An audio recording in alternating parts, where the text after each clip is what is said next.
Janasena party ఆవిర్భావ దినోత్సవ కార్యక్రమాలను ఈసారి గిరిపుత్రుల మధ్య నిర్వహించాలని పార్టీ అధ్యక్షుడు డిప్యూటీ సీఎం పవన్ కళ్యాణ్ నిర్ణయించారు. ఇవాళ పాడేరు నియోజకవర్గం నందిగురువు గిరిజన గ్రామంలో నిర్వహించే వేడుకల్లో ఆయన పాల్గొంటారు. పార్టీ శ్రేణులకు ఇచ్చిన పిలుపు మేరకు గ్రామస్థాయిలో జరిగే వేడుకల్లో పవన్ స్వయంగా పాల్గొంటారు.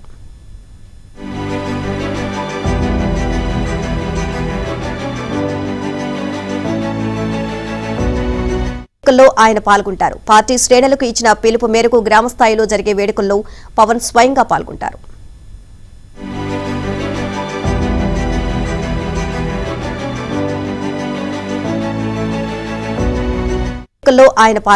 పార్టీ శ్రేణులకు ఇచ్చిన పిలుపు మేరకు గ్రామస్థాయిలో జరిగే వేడుకల్లో పవన్ స్వయంగా పాల్గొంటారు.